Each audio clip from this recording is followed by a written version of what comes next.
Alors rebonjour à toutes et à tous, bienvenue sur dailyfx.fr. Bienvenue au Wall Street Insider, Vincent Gann pour vous retrouver pour conclure. Alors c'est pas le dernier point de marché de la semaine, hein, c'est l'avant-dernier point de marché de la semaine. Mais on va prendre du recul. Au final, les gros supports sont préservés. Alors ça fait 8 semaines qu'on baisse, perdu 20% depuis début décembre. SP500 qui est passé de 2150 à 1800 points, gros support majeur. Et en fait ce qui est intéressant de savoir, c'est que ces gros supports sont des lignes de coups de figure en devenir. Ça, c'est important. C'est qu'à la fois, ce sont des gros supports, des big ones qu'on préserve, et donc je pense qu'on a un rebond technique qui peut durer un peu, mais en même temps, ces supports sont des lignes de coups de potentielles figures baissières sur les graphiques de long terme. Et voilà, pour l'instant, ça tient. Et en plus, ce soir, c'est la clôture hebdomadaire.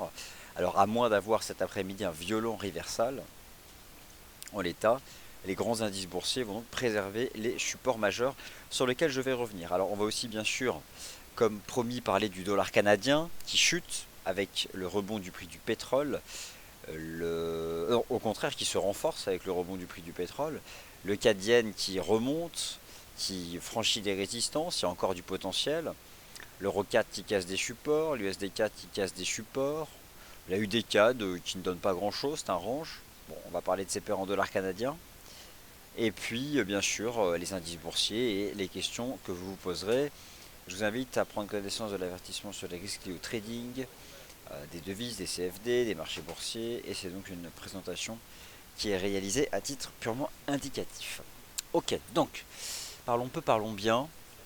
Le calendrier économique. C'est pour ça qu'on se retrouve à cette heure-ci. Voilà, on va se concentrer sur l'inflation au Canada. Le marché va surveiller l'inflation sous-jacente, qui est attendue à 2%, l'inflation core, c'est l'inflation sous-jacente, l'inflation standard qui intègre le prix de l'énergie, et surtout l'évolution mensuelle de l'évolution des prix. L'évolution mensuelle, c'est important, c'est ça qui avait fait un peu baisser le dollar US lorsque les chiffres de l'inflation avaient été publiés. Alors, en rythme mensuel, le marché envisage moins 0,4 en décembre, et par contre, pour l'évolution des prix, le consensus est à 1,7%. Pour l'inflation sous-jacente, le consensus est à 2,1. Bon, au-delà de ces chiffres, on mesurera ensemble l'impact sur le dollar canadien. Alors, avant de parler du dollar canadien, laissez-moi vous rappeler ce que je pense de ces actifs risqués. J'estime qu'on a terminé à court terme un cycle de baisse qui a duré plusieurs semaines. Regardez les graphiques weekly. Le big support sur le taux de change USD-Yen, c'est 116. C'était le niveau qu'on visait depuis un certain temps. Alors, c'est un gros support, donc en l'état, on le préserve ce soir à la clôture hebdomadaire, ce qui peut permettre d'augurer peut-être une phase de stabilisation des cours. Mais à terme, ce que je vois ici sur l'USD Yen, ce niveau des 116, je trouve que c'est la ligne de coup d'une figure de sommet en devenir.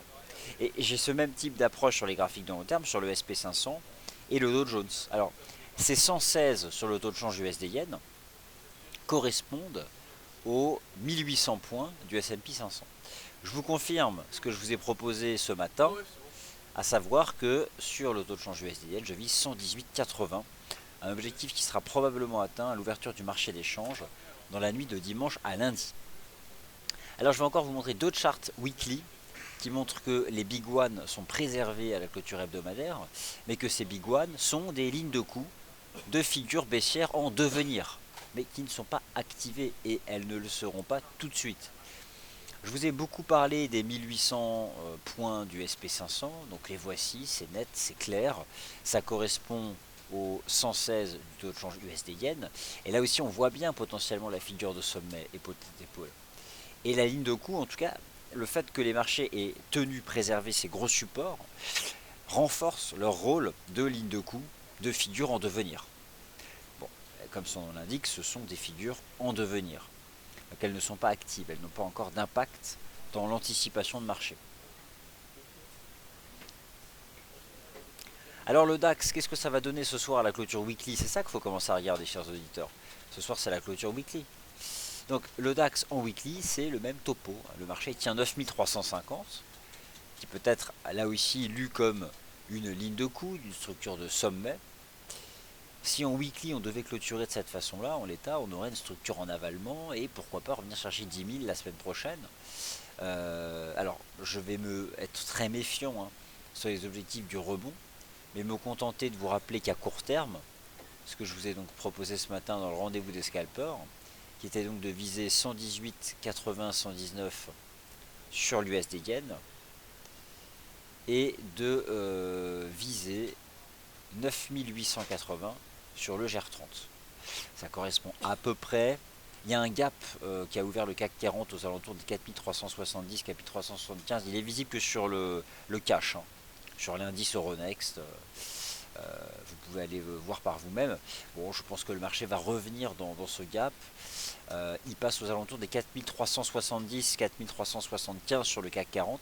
Ça fait partie des cibles immédiates du rebond technique qui seront, je pense, atteintes d'ici le début de la semaine prochaine. 4375 CAC, 9880 DAX, 118,80 USD Yen et un certain nombre d'actifs massacrés ces dernières semaines qui bénéficient d'un processus de rachat de positions vendeuses en franchissant des résistances, ce qui n'était pas le cas depuis plusieurs semaines, et c'est notamment le cas du GBP USD qui, pour la première fois depuis début décembre, après 1200 pips de baisse en ligne droite, franchit des résistances. Je vais donc aller chercher le graphique du GBP USD, le voici. Le marché a donné donc ce matin le signal en dépassant les 1,4236. À ce moment-là, je vous ai invité à viser 1,4350. Je confirme que le GBP USD est bien parti pour aller chercher les 1,4350. Alors pour se remettre en situation de vente sur ces graphiques journaliers, il va falloir laisser les indicateurs remonter tout en haut et commencer à faire des divergences baissières lorsque les prix seront sous résistance. Et en fait, lorsque je regarde le RSI daily de l'USD Yen, on commence à peine à remonter. Regardez, on va revenir à la neutralité, mais regardez ce RSI daily de l'USD Yen. C'est pour ça que moi je suis vraiment confiant sur le fait qu'on aille à 118,80 d'ici lundi, mardi prochain. On a vraiment des belles cassures et c'est vrai que ces cassures et cette diff qui est très très propre sur le taux de change USD Yen, vu son rapport avec les indices boursiers, bon sa corrélation positive, ça me renforce dans le fait que ce soir à la clôture weekly, les gros supports majeurs, qui sont donc aussi des lignes de cours de venir, mais voilà, hein, je ne sais pas quand est-ce qu'elles seront actives, peut-être qu'à la fin de l'année, personne ne le sait. On les tient en tout cas, mais c'est presque logique. Voilà, les 9350 du DAX, les 1800 du SP500, les 15005 du DO et les 116 de l'USD Yen. Alors on va peut-être parler du dollar canadien quand même, parce que c'est aussi un des objectifs de cette émission. Avant de parler du dollar canadien, laissez-moi vous remontrer le taux de change euro-dollar. Le taux de change euro-dollar qui bataille ferme pour sauver le support à 1,08 $. Alors attention, la semaine prochaine, chers auditeurs, cette semaine on a eu la première décision de politique monétaire de la Banque Centrale Européenne. Mercredi prochain, c'est la première décision de politique monétaire de la Réserve fédérale des États-Unis à 20 h. Il n'y aura pas de conférence de presse de Madame Yellen. Vous pouvez aller vérifier cette information en allant directement sur le site de la Réserve fédérale des États-Unis. Malgré tout, j'imagine bien que le commentaire de presse, le communiqué qui sera publié à 20 h, va quand même, comme la BCE, mentionner les risques de marché, mentionner la baisse du prix du pétrole. Ça devrait quand même faire baisser le dollar US, à moins d'avoir dans le communiqué la Fed qui nous donne un calendrier de relèvement des taux et qui nous dit les États-Unis sont complètement étanches à ce contexte. Bon.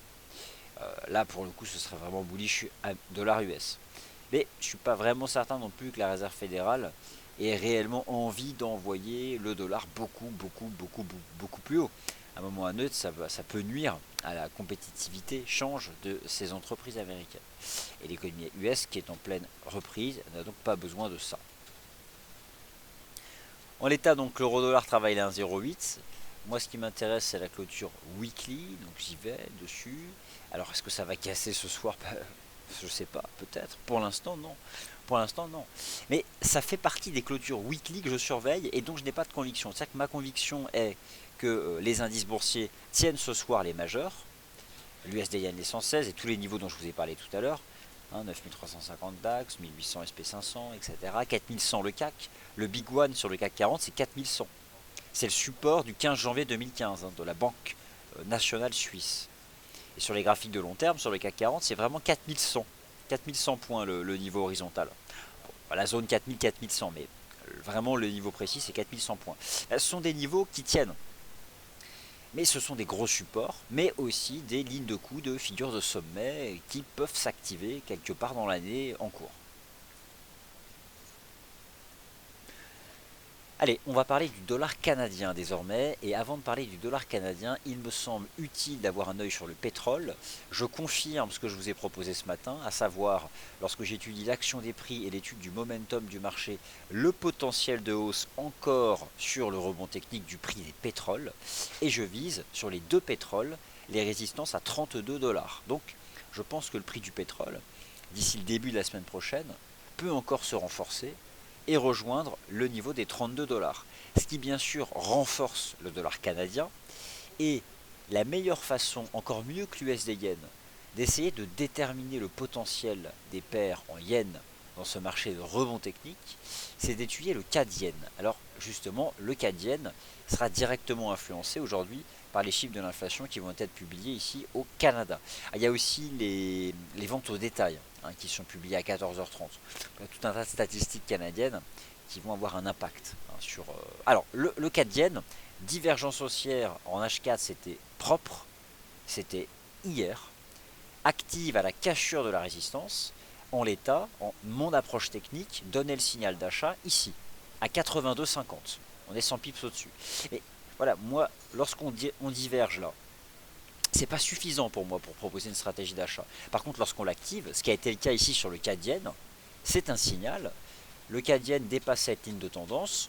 Si l'USD Yen remonte en effet à 118,80, je pense que le CAD Yen peut remonter à 84, 84,30, ce qui correspond à ces cibles techniques des 32 dollars sur l'US Oil et l'UK Oil. Donc je pense que là, on a globalement un ensemble assez cohérent. Alors ce qu'il va falloir que vous fassiez ce soir, si vous avez un peu de temps, sur vos graphiques, c'est faire le tour des graphiques weekly. Ça va vous permettre de prendre conscience un peu des niveaux qu'on a tenus, mais jetez aussi un œil au Momentum Weekly, au RSI Weekly. Et vous allez voir que ces gros supports peuvent un jour potentiellement céder. Et là derrière, c'est un vrai prolongement de bear market. Mais bon, finalement, ces niveaux sont préservés.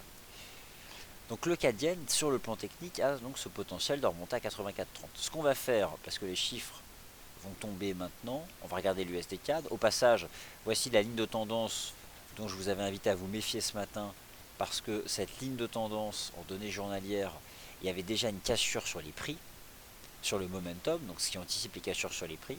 Et je pense, donc voilà, je peux même la retirer d'une certaine façon cette ligne de tendance parce qu'elle n'a pas d'utilité. Donc je laisse l'USD CAD et on voit l'impact des ventes au détail et des chiffres de l'inflation. Et ensuite, on les reprend toutes et je réponds à vos questions qui peuvent concerner des actifs différents. Alors, est-ce que ces statistiques renforcent ou pas le dollar canadien? Les chiffres sont plutôt bons.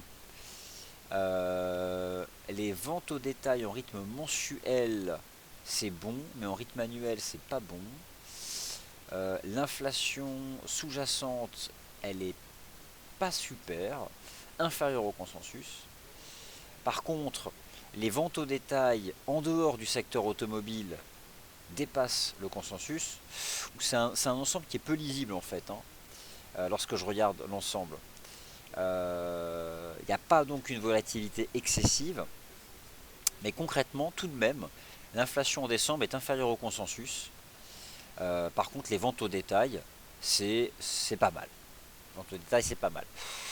Alors, il n'y a pas de volatilité excessive, donc j'ai le sentiment tout de même que ces statistiques-là ne vont pas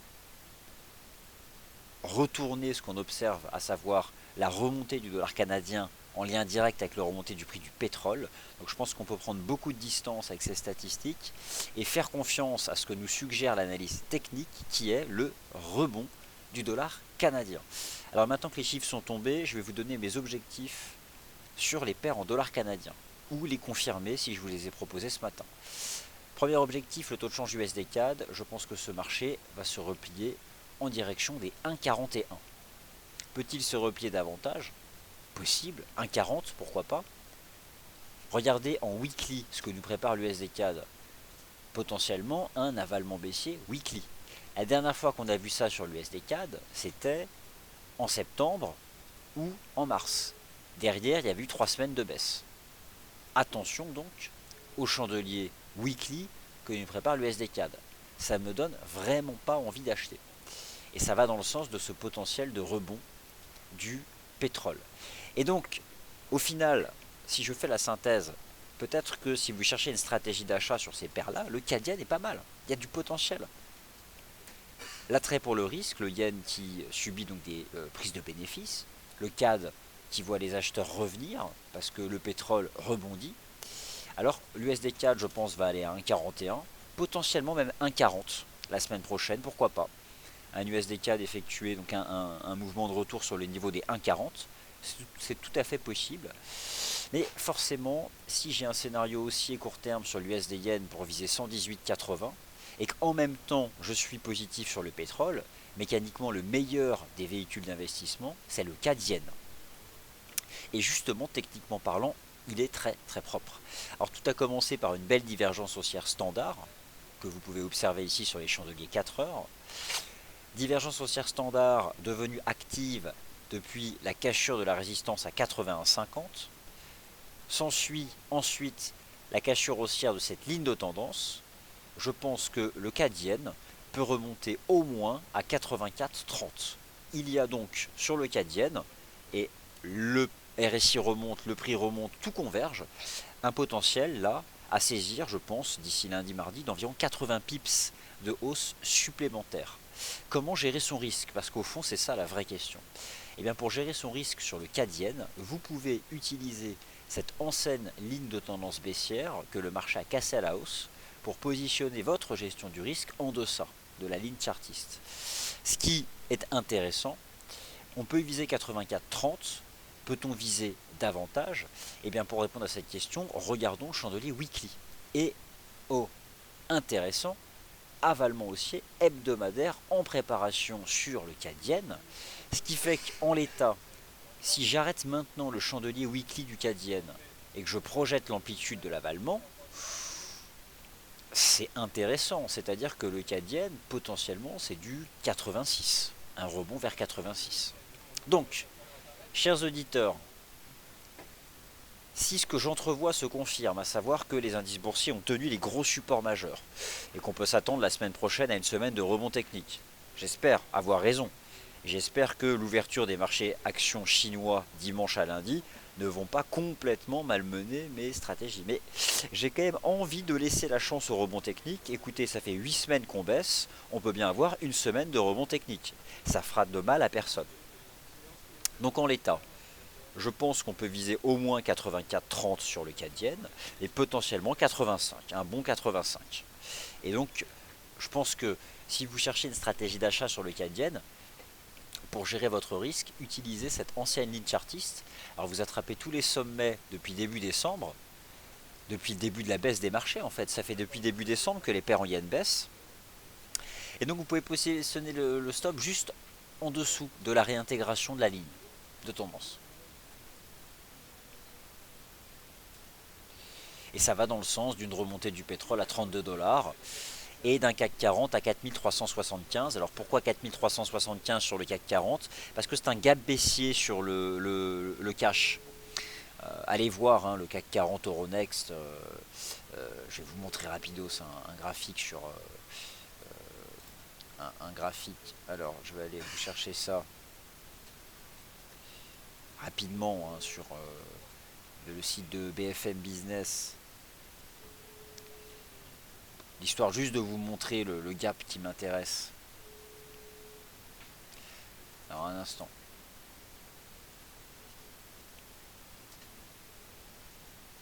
C'est ça en fait qui va m'intéresser la semaine prochaine.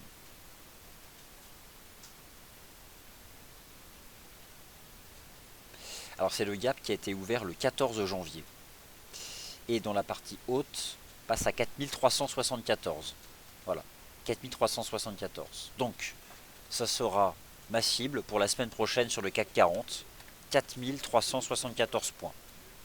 Voilà. C'est la cible que je vous propose.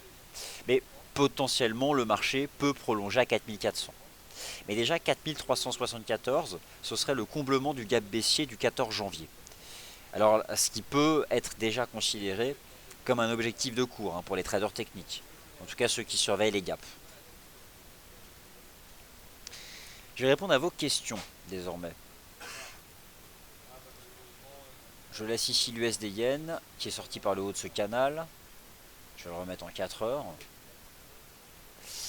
Je mets ici le DAX qui remonte tranquillement mais sûrement en direction des 9800 et pour mon scénario, je l'espère, 9880. Et ces 9880 peuvent bien correspondre aux 4375 du CAC 40. Alors, vos questions. Alors, Luc qui attend en musique, le GBP USD. Beaucoup de questions sur le GBP USD. Seb qui est avec nous. Seb d'Atecac, fidèle parmi les fidèles. Alors je regarde toutes les questions, je note et comme ça je les prends dans l'ordre ensuite. Alors Seb d'Atecac nous rappelle une chose importante avant de répondre à vos questions. Je vais revenir sur un graphique de long terme de l'USD Yen. Ce que nous rappelle Seb, c'est que sur les graphiques de long terme, pour tracer vos lignes de tendance, et surtout les lignes de tendance, utilisez l'échelle logarithmique. Vous êtes là et vous passez en log. Ce qui fait que vous avez un axe des ordonnées qui tient compte de l'évolution des capitaux, parce qu'on raisonne en pourcentage. Comme vous le savez, passer de 5 à 10 c'est doubler, passer de 130 à 135, on gagne 5 comme de 5 à 10, mais on ne double pas. Encore une fois, regardez l'USD Yen en weekly. Alors, l'USD Yen en fait résume tout. Les 116 c'est le gros support, mais c'est une ligne de coup d'une énorme tête-épaule. Mais une tête-épaule, quand on casse pas la ligne de coup, c'est pas une tête-épaule, c'est un range. Donc en fait, moi, mon sentiment, c'est que le marché fonctionne par étapes. On baisse depuis 8 semaines, on réagit sur les gros supports, on va sûrement les tenir un certain temps, mais techniquement parlant, j'ai le sentiment que 2016 verra la cassure de ces lignes de coup. Donc, c'est pas maintenant, mais il faut avoir conscience de ce risque. C'est pour ça que je ne vais pas faire partie des analystes qui vont dire que l'USD Yen peut remonter à 125. C'est-à-dire que ça me paraît beaucoup trop fort comme rebond. Et éventuellement 120. Éventuellement 120. Mais déjà, allons chercher 118,80. Ce sera une bonne chose. Alors par contre, quand vous revenez en intraday, vous rebasculez sur l'échelle arithmétique.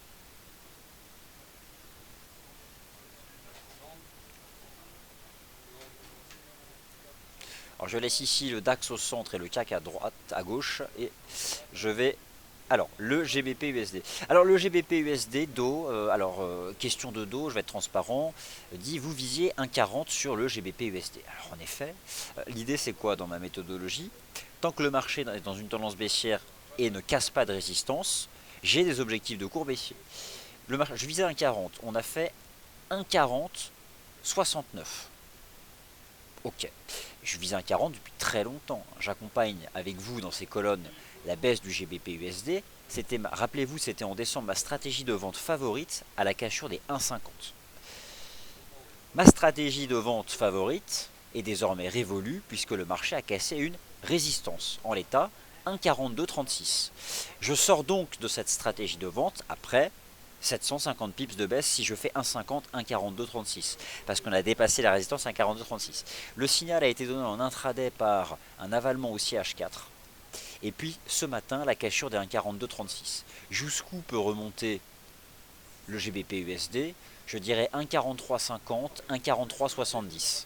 Est-ce qu'on peut shorter cette ligne de tendance? Attendez que le momentum remonte tout en haut et commence à présenter des divergences lorsqu'on commencera à plafonner sous résistance.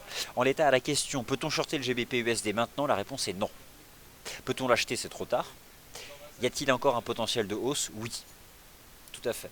Je pense qu'on peut viser au moins encore 30-40 pips de hausse. 1,4350, 1,4370.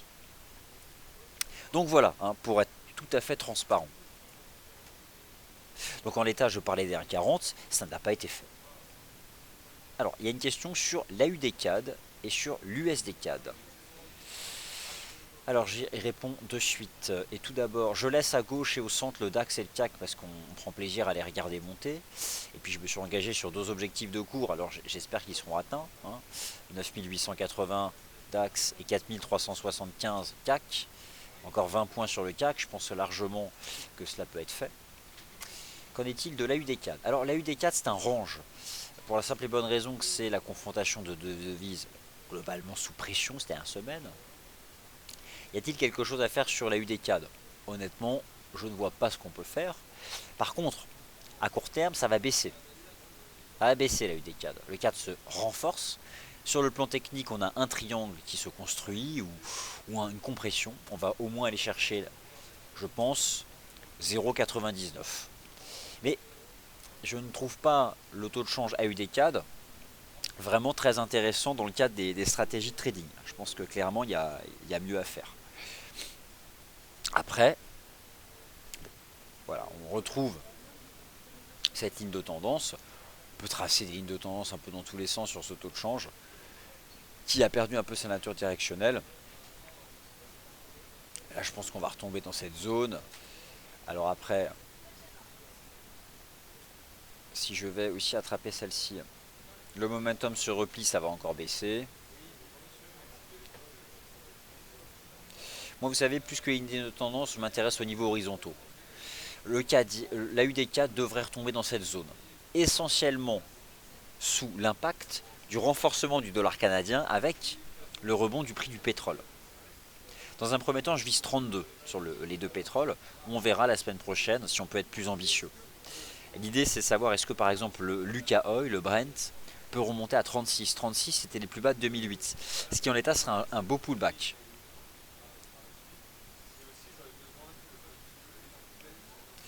Donc dans cette zone, donc la UD4 de 0,99, 0,9870. En fait, le niveau horizontal sur la UD4, c'est celui-ci, hein. C'est 0,9836 même. Alors, on fait un espèce de rounding là, après avoir échoué sous cette. Je pense qu'en effet, on peut retomber dans cette zone entre 0,9840, 0,9870. En tout cas, c'est baissier et le momentum l'est aussi, ainsi que les prix. Donc, c'est plutôt une stratégie de vente. Alors, l'USD-CAD. Alors, je préfère les stratégies d'achat du CAD yen, c'est un fait. Peut-on shorter l'USD-CAD? Le timing n'est pas bon, ça c'est certain, puisque le signal de vente a été donné ici, à la cassure des 1,4430. Lorsque le marché a fait une espèce d'épaule tête-épaule un peu rapide sur l'épaule droite. Euh, on peut shorter en partant du principe que ça va baisser davantage. C'est-à-dire que je vise 1,41 voire 1,40. Maintenant, la difficulté, ça va être de gérer son risque. Si on estime que cette ligne de tendance a été cassée, pour gérer son risque, il faut mettre le stop de protection au-dessus des 1,4270. C'est un peu loin du niveau actuel des cours, donc je pense qu'il n'y a pas de timing pour le vendre.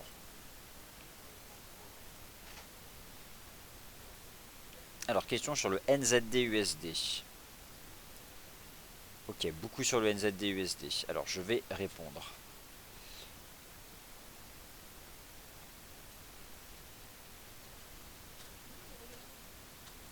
Alors, question sur le DAX. Ne vois-tu pas un pullback sur l'oblique du 16 octobre 2014?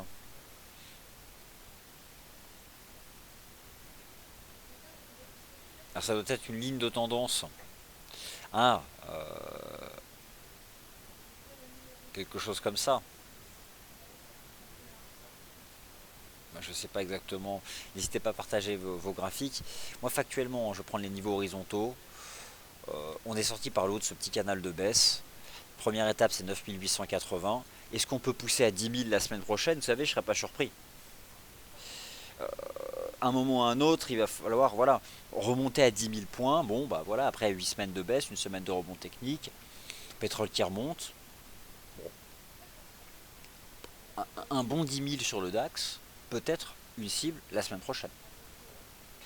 Et c'est ce que je viserais si déjà on atteint 9880 et si je vois que le marché les dépasse.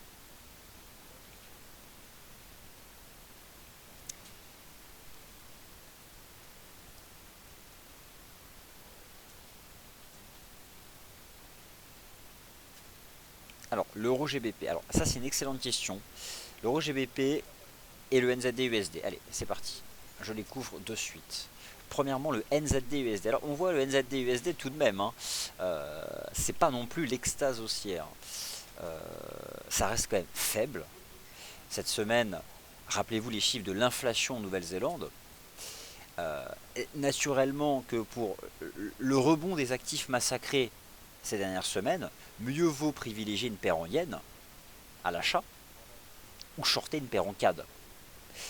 La NZD USD, la UD USD, vu le lien avec le yuan qui quand même continue de se dévaluer, c'est un peu plus complexe. J'aurais moins de conviction sur la capacité de la UD USD et le NZD USD à rebondir que sur certaines paires en yens, qui je pense ont encore un potentiel de rebond, qui peut notamment avoir lieu en début de semaine prochaine. Et je touche du bois en espérant que la session chinoise dans la nuit de dimanche à lundi ne vienne pas tout casser. Et c'est ça le danger, parce que ces gros supports sur lesquels on rebondit, encore une fois, sont des lignes de coups de tête-épaule en devenir. Donc c'est ça qui me fait garder au fond de moi une part de risque. Alors, il n'y a pas de statistiques chinoises ce week-end. Ça, c'est une bonne chose pour la volatilité. Il y a une fenêtre de tir. Il n'y a pas de statistiques chinoises avant le 1er février. Donc, voilà, ça c'est un bon point. Pas de statistiques chinoises avant le 1er février. Cette semaine, la BCE a rassuré les marchés. Moi, j'ai le sentiment que la Réserve fédérale nous prépare un communiqué de presse pour rassurer les marchés. Elle va, en mentionnant les risques, et peut-être qu'elle se dira pas pressée de relever ses taux, c'est possible que ça vienne entretenir ce qu'a déclenché hier donc la Banque Centrale Européenne. Bon, le NZD USD, c'est vraiment complètement... alors, on est sorti par le haut quand même de ça. On a maintenant ces deux supports sous nos pieds. Vous savez, autant je vous propose quelques scénarios de rebond technique sur certaines paires en yens, des choses comme ça, autant le NZD USD, le fait qu'on ait repris les 0,64, qu'on soit sorti par le haut de ça, qu'on forme des petits supports ici, je suis neutre, honnêtement. Sinon, je vais vous dire une bêtise dès lors qu'on n'a pas une conviction forte. On se reprend, d'accord. On peut d'ailleurs, dans la reprise, tracer quelques lignes de tendance, mais j'ai le sentiment qu'on va plutôt s'inscrire dans un espèce de range difficile sur le plan chartiste.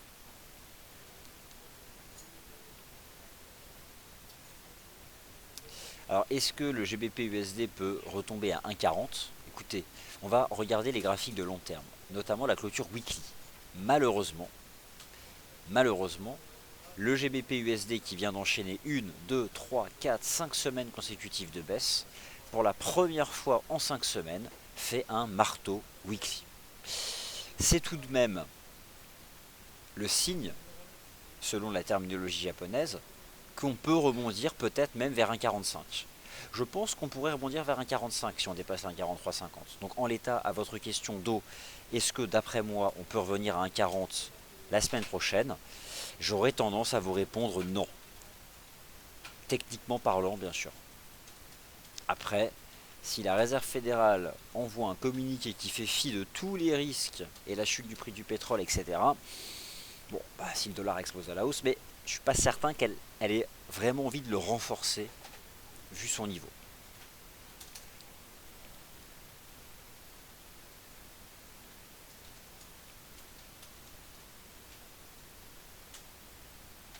Alors, Eric, peut-on garder des positions over weekend? Alors ça, écoutez, on peut toujours garder des positions over weekend. Maintenant, la question est, vous, souhaitez-vous vous exposer au risque de volatilité de l'ouverture du marché d'échange? Quand est-ce que le marché d'échange peut faire face à un risque de gap dans la nuit de dimanche à lundi? C'est généralement lorsque sont publiées le samedi matin des statistiques chinoises. Sur ce plan-là, je viens donc d'étudier le calendrier macroéconomique. Il n'y a pas de statistiques chinoises ce week-end. Donc, en l'état, il y a un risque de volatilité plutôt réduit pour l'ouverture du marché d'échange. c'est pas, si vous voulez, à moi de vous dire, vous avez une bonne position, gardez-la en over weekend. Si vous craignez la vol et que vous êtes actuellement en gain, prenez une partie de vos gains et gardez un solde en over weekend. C'est justifié. Parce qu'il n'y a pas de stats chinoises.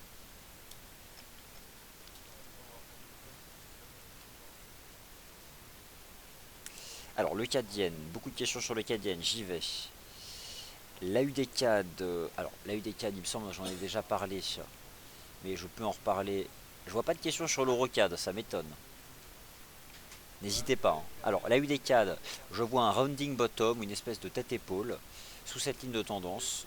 Je suis baissier, je pense qu'on se repliera au moins à 0,99 et probablement dans cette zone comprise entre 0,9850 et 0,99. Le gros niveau horizontal, c'est 0,9836 sur la UD-CAD. C'est globalement du range trading, mais là on a échoué dans la partie haute, donc on peut viser la partie basse. Ah, alors des questions sur les indices US. Voilà de bonnes questions. Alors, je vous ai tout à l'heure montré le graphique weekly du taux de change du S&P 500, pardon, l'indice de référence de la finance mondiale. Bon, le S&P 500 nous fait le même chandelier weekly que le 11 octobre dernier, 2014. Il nous fait un superbe marteau mèche basse sur le support majeur des 1810 points. Ce qui m'invite à penser que la semaine prochaine peut être une semaine de prolongement du rebond technique. 8 semaines de baisse, une semaine de rebond technique, il n'y a rien d'excessif. C'est ce que suggère l'analyse technique. C'est ce que suggèrent les paires en yen. Les majeurs, les supports majeurs. Bon. Donc, le SP500, je pense, peut monter davantage la semaine prochaine. Alors, vers quel objectif? Écoutez, c'est un peu plus faible que les indices européens dans la reprise. Je suis davantage gêné par ce que font le SP500. Mais je pense que le SP500 pourrait remonter vers 1916, 1920 points la semaine prochaine.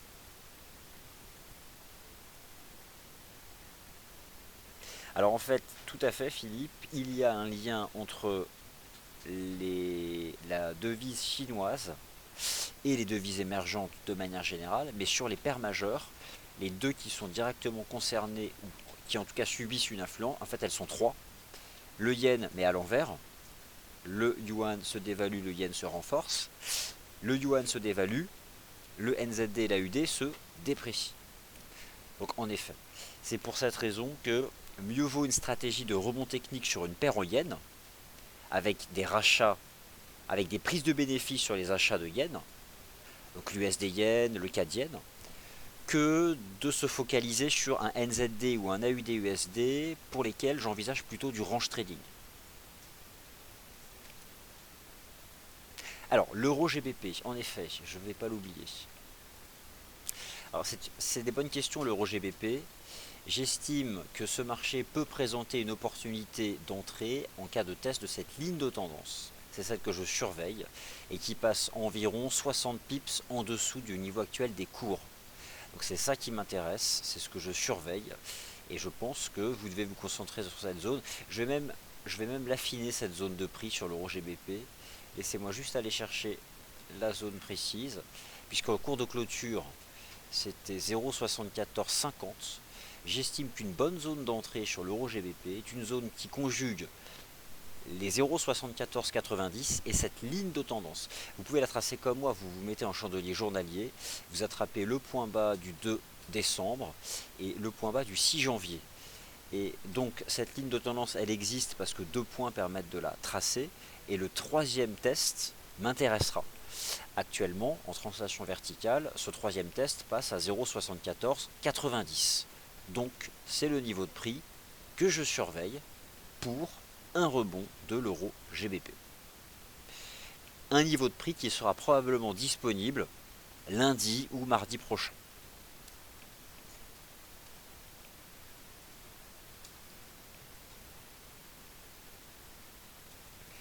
Regardez en H4, on voit, c'est plus intéressant en H4, on voit le retour sur la ligne de tendance. ça commence à être bientôt survendu. Je pense que dans cette zone-là, on va commencer à se stabiliser. Après, je vais surveiller si des divs apparaissent ou pas, mais je vais me concentrer beaucoup sur cette ligne de tendance en début de semaine prochaine.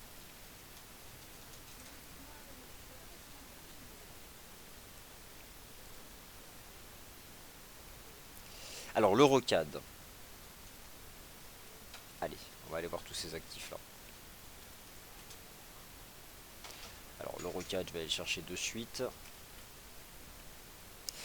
Alors l'Eurocad baisse comme la plupart des paires en dollars canadiens. Le dollar canadien se renforce. J'ai même le sentiment qu'en données journalières, on fait une espèce de double top ici sur le RSI.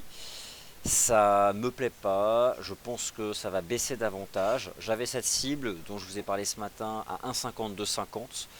Décidément, ça baisse plus vite que ce que je pensais, puisque le marché a fait 1,5287. Je reste baissier sur l'Eurocad. Je pense que l'on peut revenir à un 52,50 et je ne pense pas que ce soit un bon point d'entrée. J'aimerais d'abord constater une stabilisation avant d'envisager sur les paires en CAD un point d'entrée. Et ça viendra du pétrole. Mais je pense que le pétrole a encore un potentiel de rebond qui peut se prolonger de manière encore marginale, mais la semaine prochaine.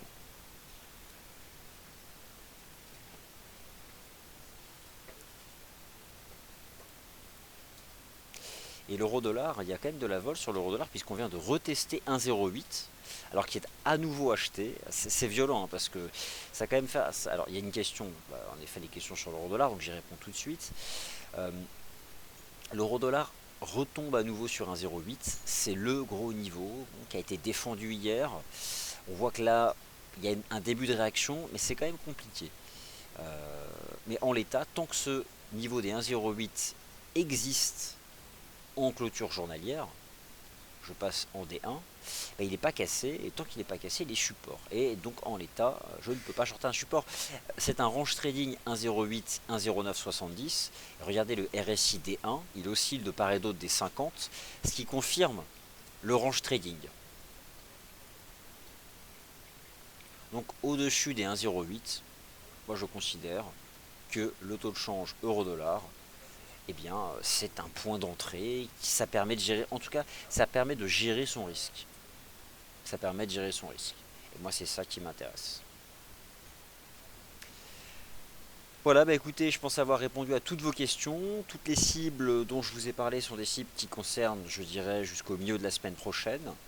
La capacité de taux de change USD-Yen à remonter d'ici milieu de la semaine prochaine, je dirais vers 118,70, 118,80. Pas de manière euphorique, mais de manière mesurée, progressive, parce que le marché ne se fera pas piéger comme en octobre dernier. De même que sur les indices boursiers, un 4375 sur le CAC, mais de manière mesurée, pas euphorique, pas verticale, parce que le marché n'a pas envie d'être à nouveau pris à contre-pied par les espoirs qu'il avait vis-à-vis de la BCE et qui ont été déchus. Donc ne vous attendez pas à des mouvements aussi verticaux, mais à quelque chose qui, petit à petit, permettra à ces actifs d'être dans ce marché de rebond technique qui sera encore une fois mesuré. Merci à toutes et à tous d'avoir participé, d'avoir posé des questions. Ça a duré longtemps, plus que ce que je pensais d'ailleurs. À 16 h, vous retrouvez la chronique, alors pas la chronique psycho, la perception décalée du risque. Voilà, avec Caroline de Manine. Et quant à moi, je vous retrouverai dès lundi matin pour le Good Morning Euro-Dollar et je vous retrouverai de vive voix. Merci à toutes et à tous, passez un excellent week-end et à lundi.